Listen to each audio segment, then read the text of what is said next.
The morning he asked me to sign the papers, I was standing at the kitchen island slicing a peach for breakfast. The espresso machine was still humming behind me. Sunlight was coming through the tall windows in long, pale strips across the marble counter. My husband sat at the dining table in a pressed blue shirt, one ankle resting on his knee, stirring a cup of coffee he had not paid for.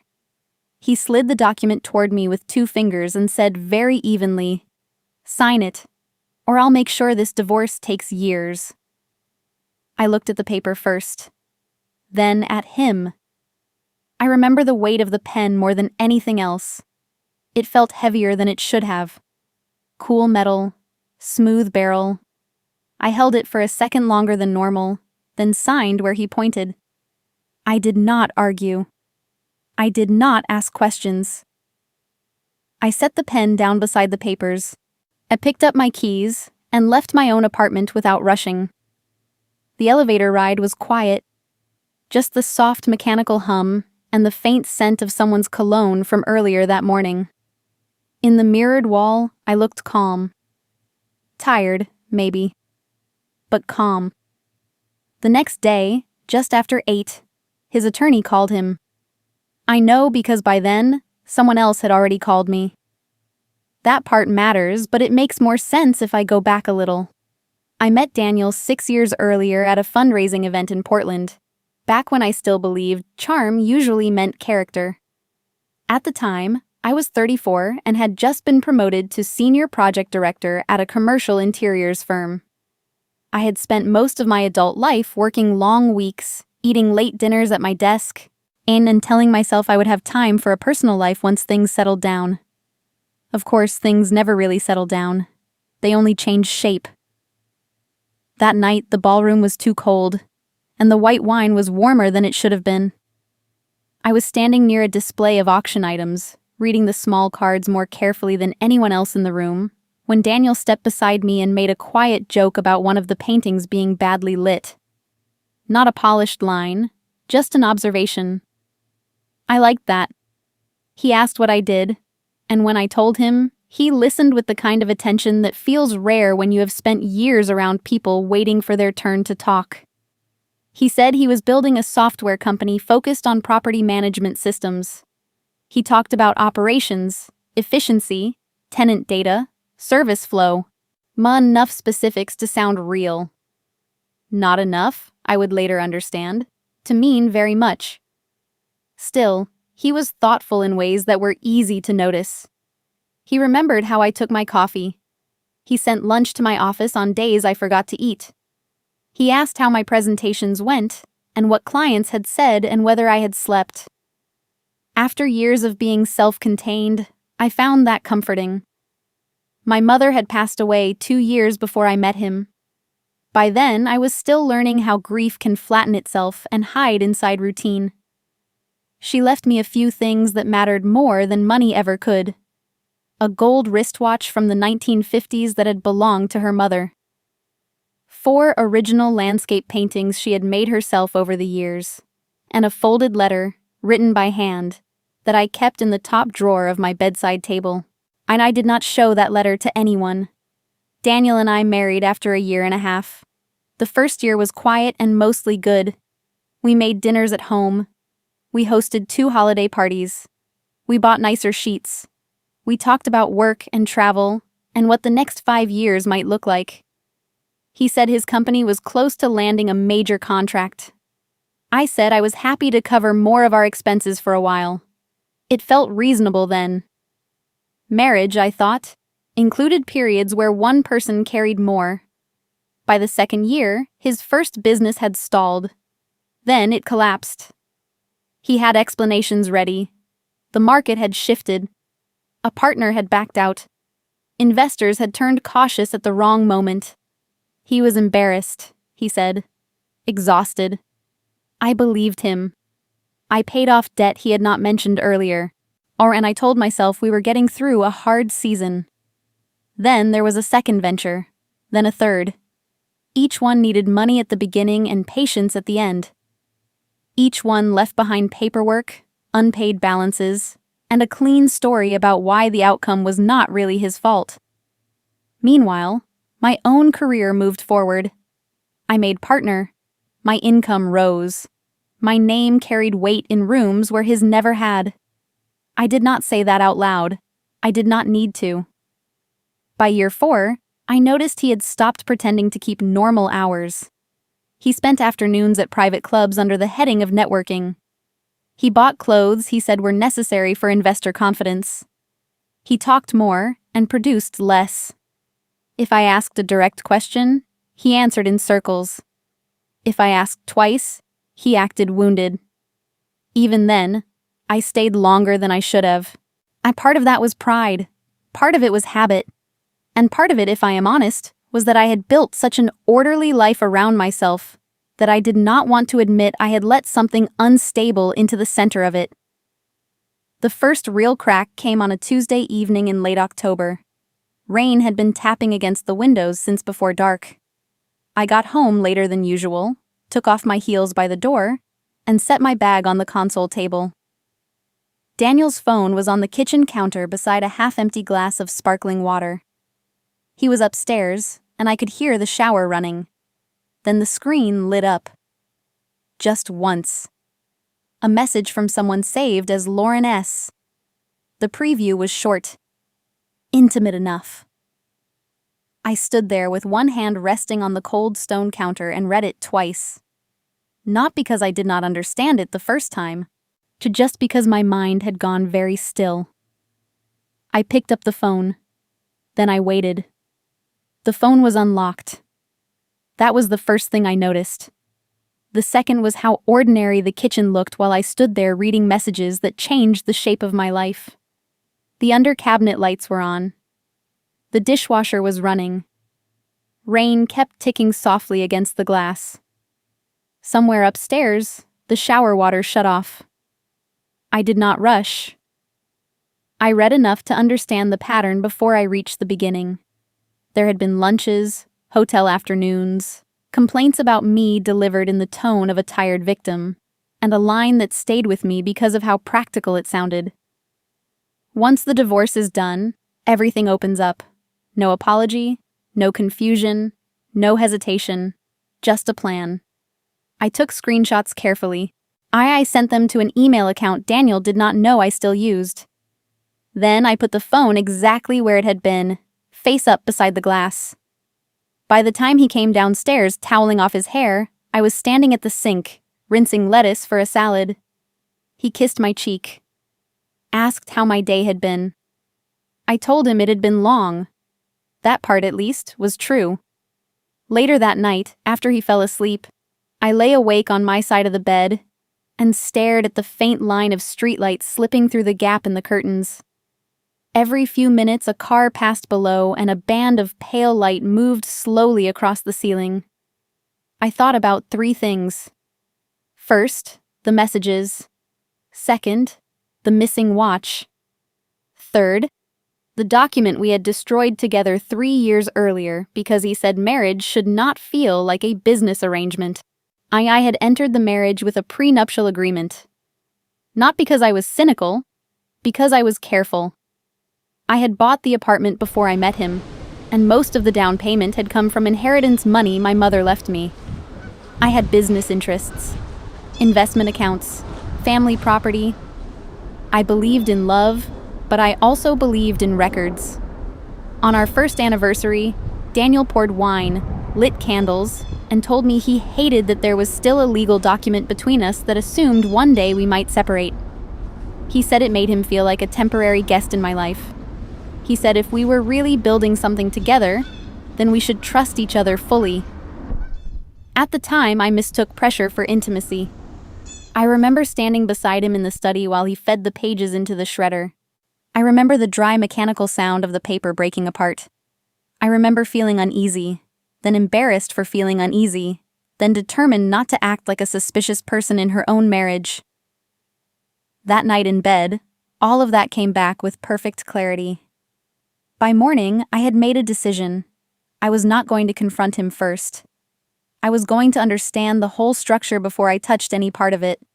I went to work as usual, sat through a leadership meeting, answered emails, reviewed a materials schedule for a hotel project in Bellevue.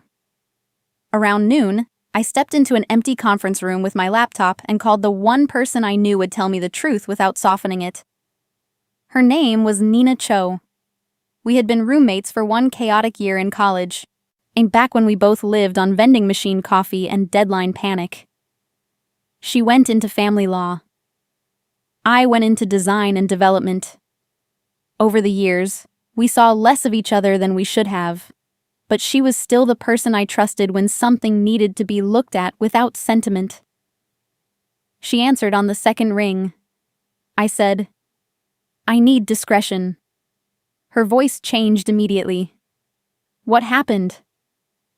I gave her the short version, the messages, the missing watch, the shredded prenup, the possibility that my husband had been setting himself up for a very profitable exit.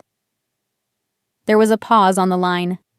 Not dramatic, just focused. Then she said, "Come to my office after work. Bring whatever you have.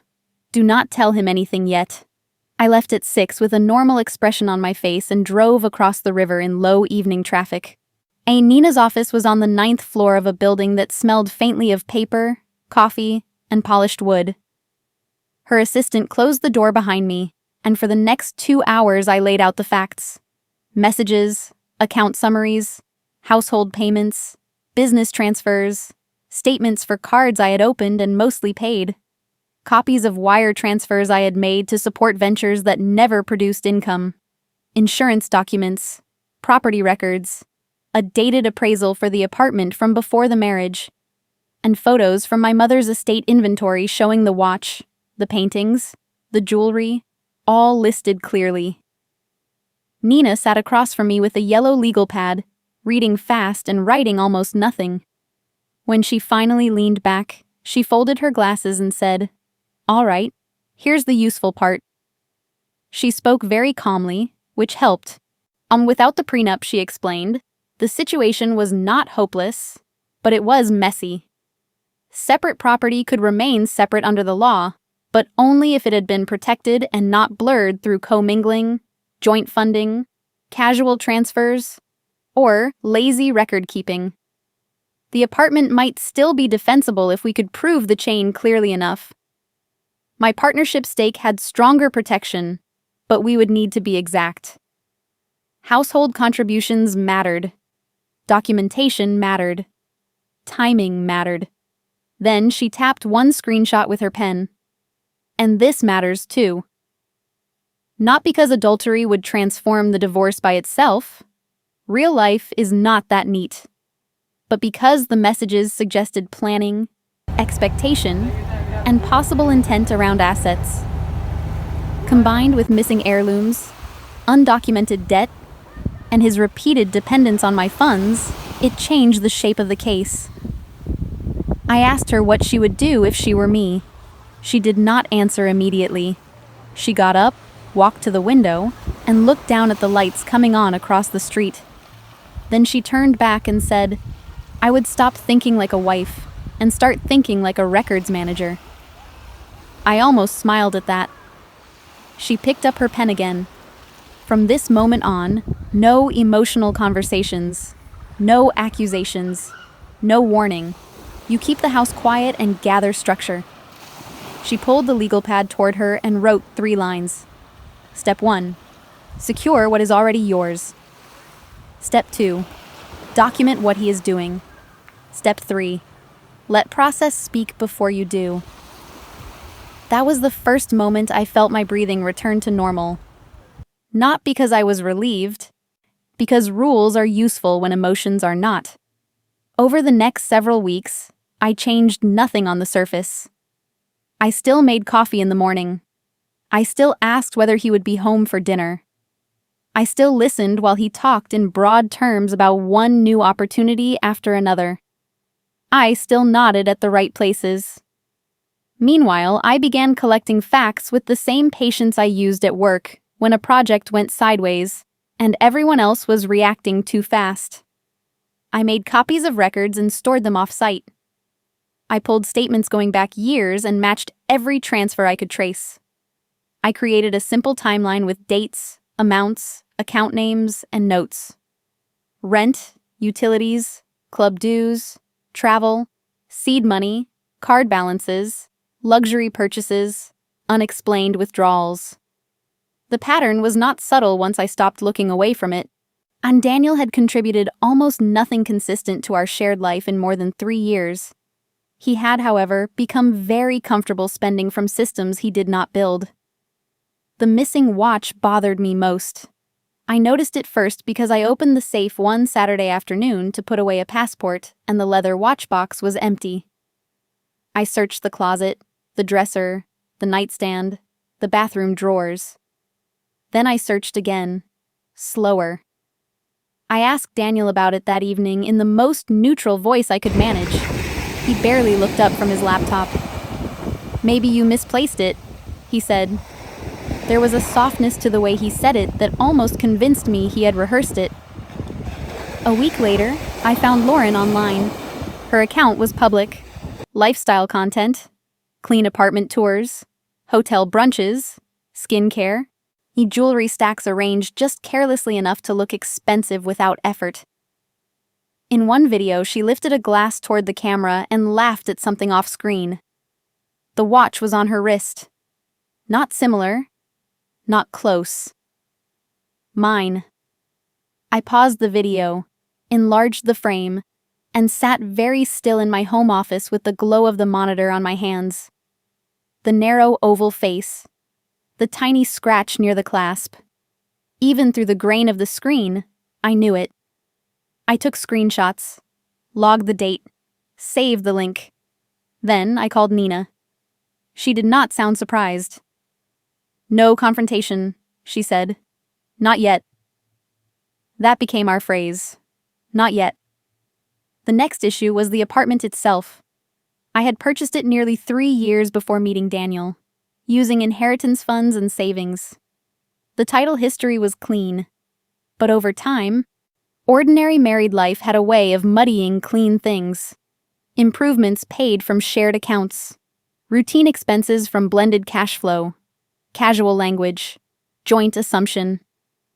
Nina introduced me to an estate attorney who reviewed the file and recommended a trust structure that would make the ownership chain more explicit and much harder to distort later.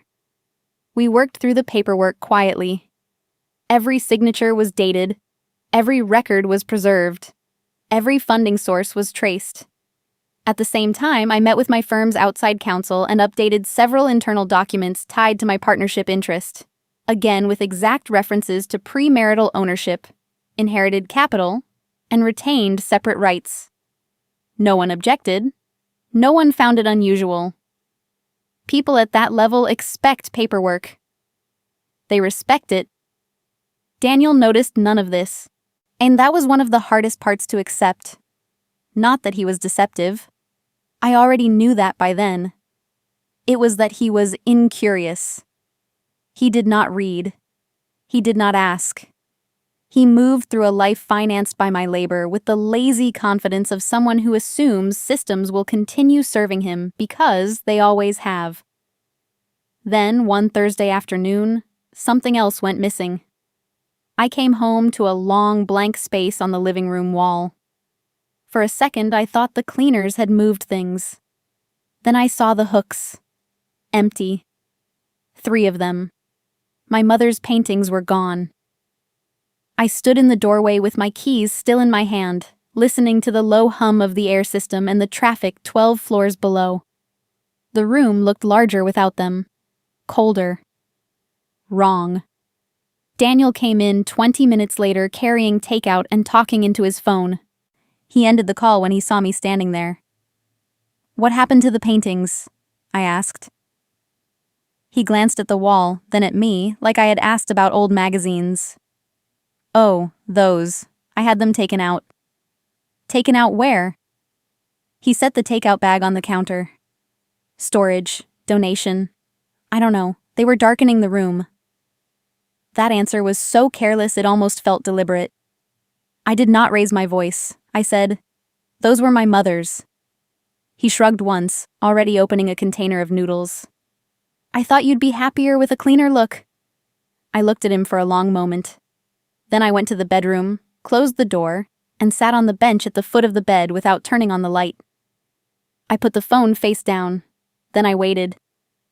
I sat there until the room adjusted around me. The bedroom was almost dark except for the light from the hallway, a thin, pale band across the floorboards. I could hear Daniel moving around in the kitchen, opening cabinets, running water, setting out plates as if nothing had happened. That was the part I kept coming back to. Not just that he had taken the paintings. The ease of it. I called Nina the next morning from my car before going into the office. She answered on the first ring. I told her the paintings were gone. I told her what he had said. I kept my voice even, and she kept hers that way too.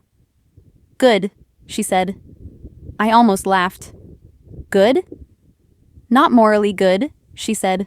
Legally useful. It means he's moved from vague dishonesty into something we can track. That was the shift. Up to that point, I had still been standing in two places at once. Part of me was the woman whose marriage was coming apart. The other part was beginning to understand that the cleanest way through would not come from emotion. It would come from sequence, proof, and timing. Nina asked me to come by her office again that evening. This time, she had a file open before I arrived. She had already spoken with a private investigator she trusted, and a forensic accountant who sometimes consulted on divorce cases with asset questions. Nothing theatrical. No trench coats. No dramatic language. Just professionals who knew how people hid money, moved property, and lied in patterns they believed were original. Nina turned the file toward me and said, "We're narrowing the work." She wrote 3 lines again, this time more specific. Step 1, track the property. Step 2, secure your systems. Step 3, me let him keep underestimating you. Then she started assigning me practical tasks. Change passwords on any account that was mine alone. Review app permissions. Pull building access history if available. Preserve phone records.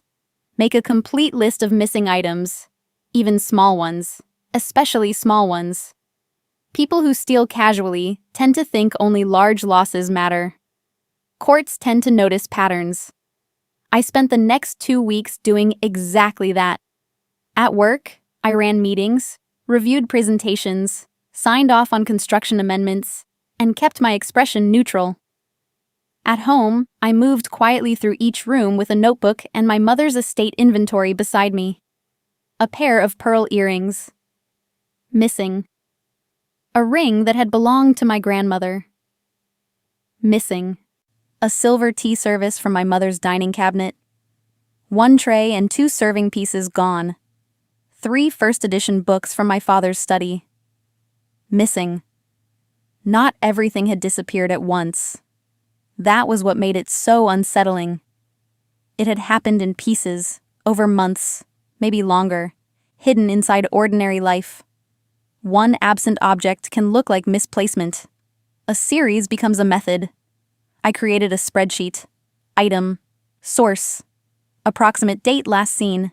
Estimated value. Sentimental value. Supporting photo. Supporting record. Facts have a calming effect when used properly. Around then, I also started noticing the apartment differently. The front door lock recorded digital entries. The garage system logged vehicle movement. The building itself had security cameras in common areas. And management maintained access records for elevators and visitor parking. I had lived there for years and thought of those features as conveniences. Now, they looked like witnesses. I requested what I could without raising attention. For a building systems audit, I said. For a recent security concern. That part was true enough. At Nina's suggestion, I also installed interior cameras in a few shared spaces. While Daniel was away for a long weekend he described as a business retreat. The devices were configured for video only. No audio. Quiet. Legal. Unremarkable. 1 above the entry area. 1 angled toward the living room. 1 covering the hallway leading toward my office and bedroom. I did not enjoy doing it. But by then, enjoyment had nothing to do with it. When Daniel came back, He brought me a candle from the hotel gift shop and kissed my forehead like a man returning from a conference. I thanked him and put the candle on a shelf without smelling it. Then I waited. The footage started giving me answers within days. Nothing dramatic at first. Just behavior. He entered my office when I was not home. He opened drawers he had no reason to open. He took photos of documents on my desk. One afternoon, he came in with Lauren. Seeing her inside my apartment was stranger than I expected. She was younger than I had pictured from her videos. Very composed. Very comfortable. She walked through the living room slowly, touching things as she passed. He stood beside her with the casual posture of someone giving a private tour. I watched from Nina's conference room the next morning, both of us seated at the table with coffee gone cold between us. On screen, Lauren stopped beneath the wall where the paintings had hung. Daniel pointed toward the hallway, then led her to the bedroom. A few minutes later, she emerged wearing one of my scarves loosely over her shoulders. Later, in the dressing area, she opened the top drawer of my jewelry case and held up a bracelet to the light. I looked away. Nina did not say much. She did not need to. We preserved the footage, noted the timestamps, and matched the date to building visitor records. Lauren had entered under Daniel's authorization at 2:14 p.m. and left at 4:02. A week after that, the clearer evidence arrived. The living room camera showed Daniel and Lauren wrapping 3 canvases in moving blankets and carrying them out together. My mother's paintings. The originals. Not storage. Not donation. Removal. Lauren laughed at something I could not hear. Daniel shrugged into his coat and opened the door for her. The camera by the entry captured the backs of the canvases as they passed. One still had the label from my mother's estate appraiser attached near the frame. That night, I made tea I did not drink and sat at the dining table with the lights low. I felt many things. Anger, yes. But cleaner than anger was clarity. Daniel was not chaotic. He was methodical in a lazy way. He took what he thought he could get away with. He relied on noise, confusion, and my reluctance to disturb the surface of daily life. He was counting on my instinct to keep things functional. So I stopped giving that instinct control. The next morning, Nina filed a formal preservation notice through the proper channels related to the missing property. Not a police report yet. Not that step. First, we locked in timelines and documented possession issues. We also began preparing civil claims tied to conversion, unjust enrichment, and misappropriation of separate property. Dry words, useful words. At the same time, I tightened practical access. My personal credit accounts were separated. Vehicle permissions were reviewed. Shared passwords disappeared. Digital backups were duplicated and stored elsewhere. Building management was updated on ownership and access protocols in ways that looked administrative, not emotional. Daniel noticed one change before the others. He asked why one of his cards had stopped working for a recurring charge. I looked up from my laptop and said, "I'm reviewing expenses." He stared at me for a second, then smiled in a way that was supposed to feel charming. "Since when?" "Since now," I said. That was all. No lecture, no reveal, just a boundary, spoken once. He laughed lightly, as though I were being difficult for no real reason, and went to pour himself a drink.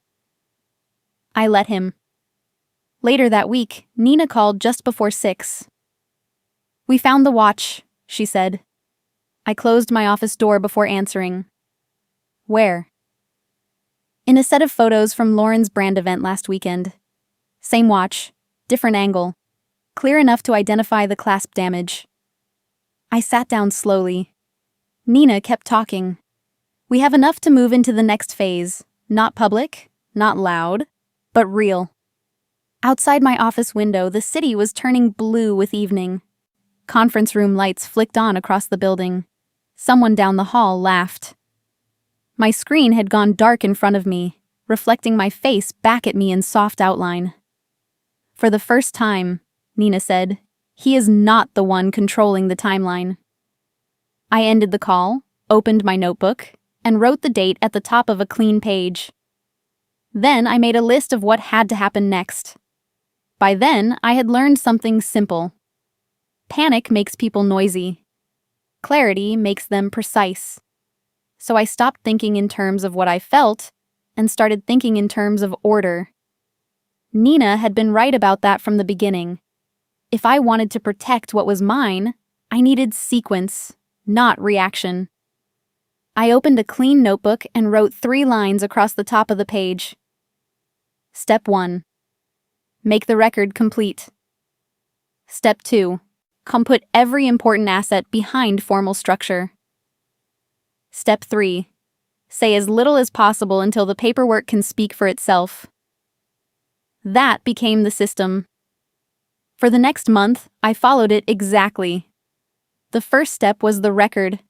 Every transfer I had ever made to Daniel went into one file. Every business expense of his that had somehow become mine. Every hotel charge, every club membership fee, every wire, every card payment, every furniture purchase he had called temporary, every suit he had said was necessary for investor meetings that never happened. I printed statements and sorted them by year. The paper itself helped. Thin bank paper, heavier tax forms, old loan records with curling corners, envelopes I had almost thrown away. I stacked them on the dining table one Saturday morning while the apartment was quiet and the sky outside was a flat winter gray.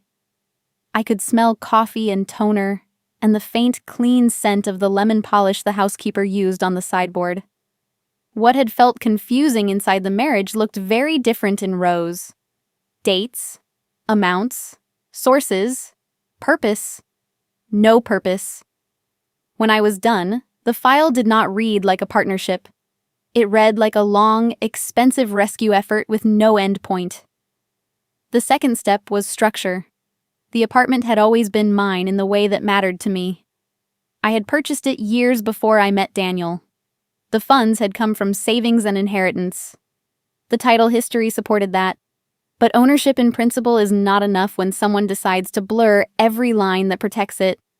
So I finished what Nina and the estate attorney had started. The apartment went fully into a revocable living trust tied to my separate property records, with every supporting document attached and indexed. Purchase history, source of funds, improvement records, premarital valuation, internal memoranda, trustee authority.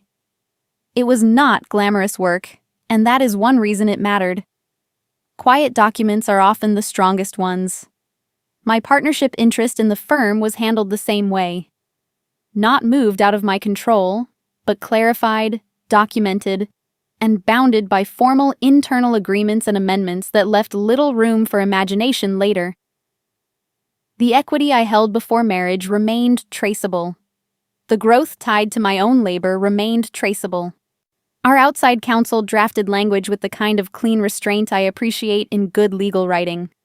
No unnecessary adjectives, no emotional logic. Just facts placed in the right order. Daniel noticed none of this. That still amazed me. He continued moving through the apartment as if his future had already been arranged for him. He took calls on speaker, left shopping bags near the entry, talked vaguely about when things settle and what makes sense for both of us, in the way people do when they assume the conclusion is already theirs. The third step was silence. Not passive silence. Directed silence. I stopped correcting his assumptions. When he talked about whether he would keep the place, I said nothing useful. When he mentioned that a friend had told him spouses usually got half, I nodded once and asked whether he wanted more coffee. When he complained that he had sacrificed his best earning years for unstable ventures and deserved time to recover, I looked at him over the rim of my glass and said, "You should discuss that with your attorney." That line became useful. He mistook restraint for weakness, which is common in people who have never had to build anything carefully. Around this time, he became bolder. The camera footage showed more frequent visits from Lauren. Daytime entries, long afternoons. Once she stood in the hallway looking at framed family photos as if she were evaluating what would suit the space once I was gone. Another time, Daniel opened the drawer in my study where I kept older account files, flipped through them, took photos, and left everything slightly misaligned. That mattered too. Disorder is information when you did not create it. Nina had the footage archived and reviewed by date. We matched building entry logs to each visit. We matched the days to Daniel's calendar claims, to card charges, to social posts, to small lies that might have seemed harmless if they had not formed such a clean pattern. By then, we were no longer discovering what he was doing. We were assembling it. The next change came from him. One evening, he came home earlier than usual and set a leather folder on the table between us.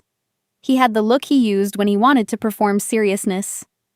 Jacket still on. Jaw set slightly. Voice lowered.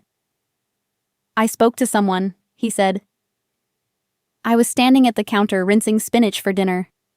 "All right." "He says we should start discussing separation terms now. Cleanly. Before this gets ugly." I dried my hands and sat across from him.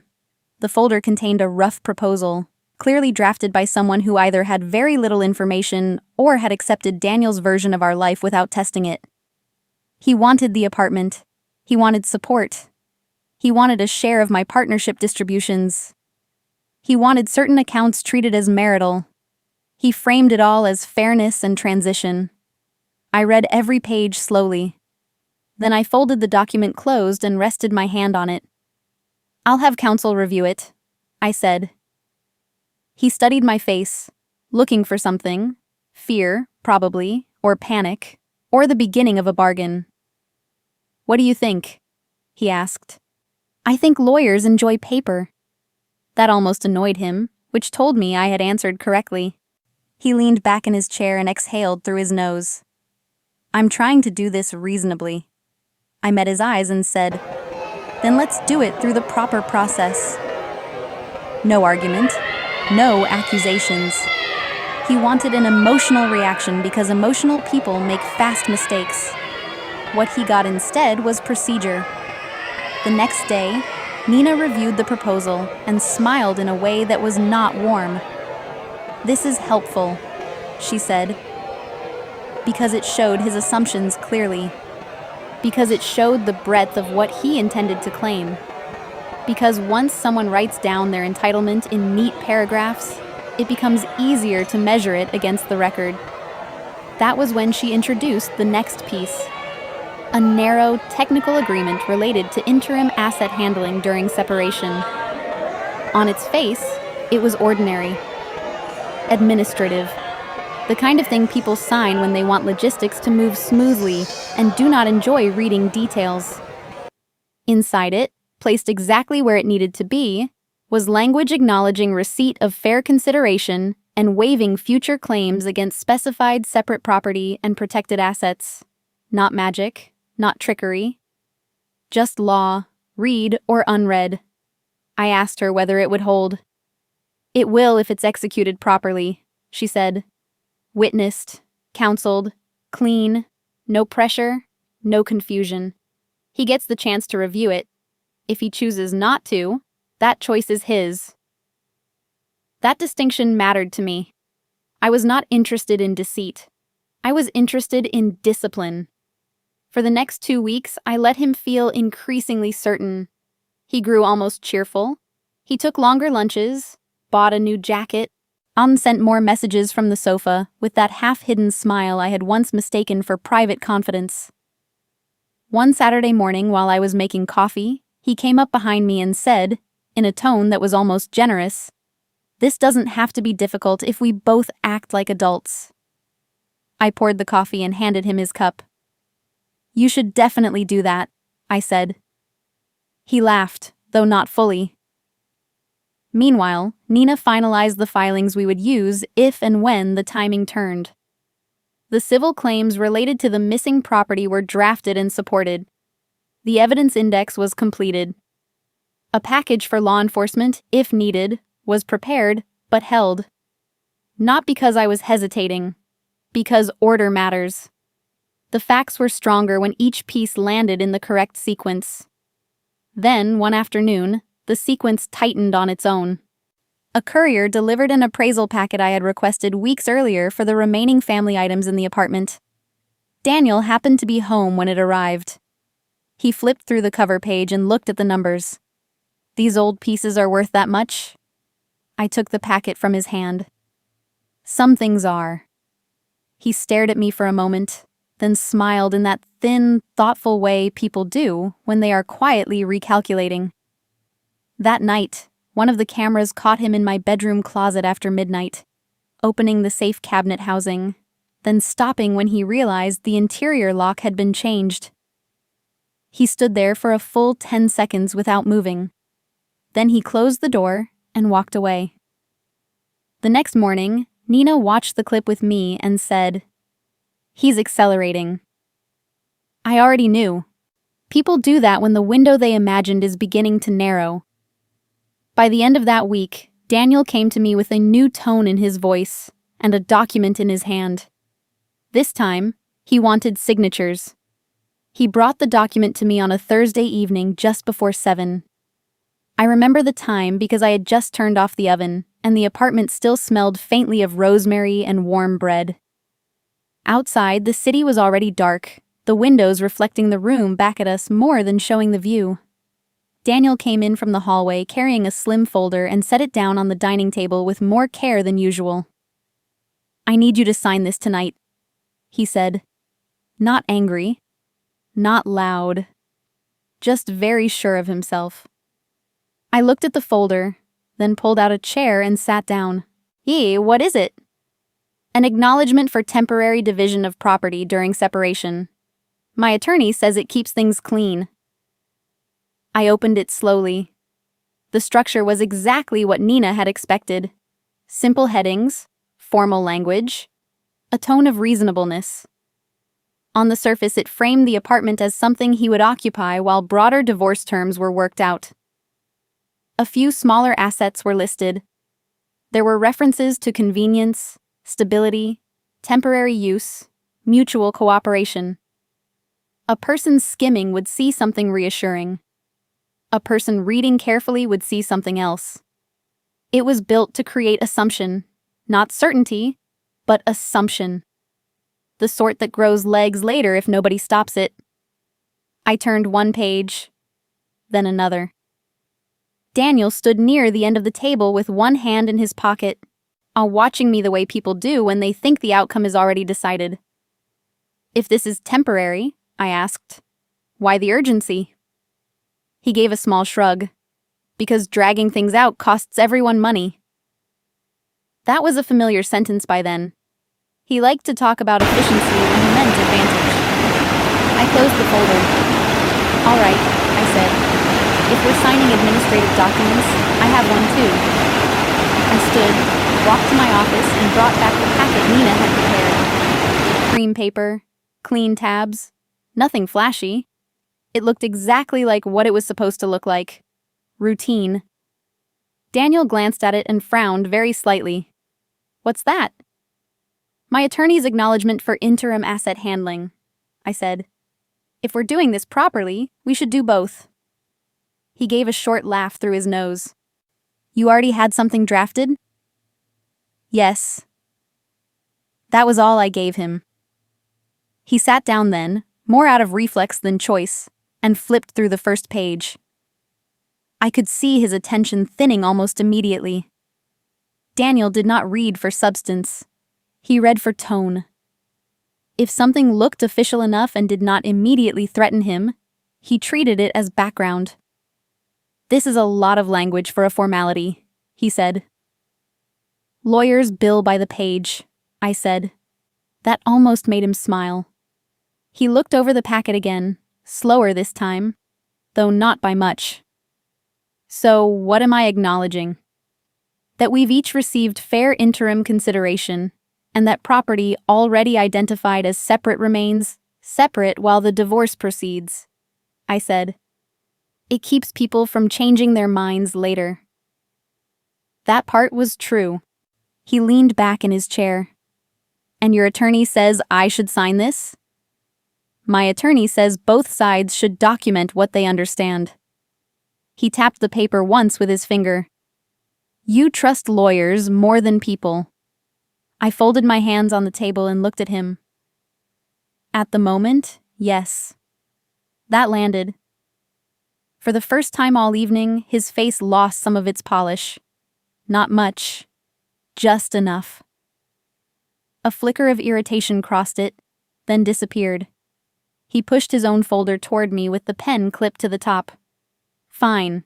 Sign yours first. I pulled his document over, read the signature page, and signed where indicated.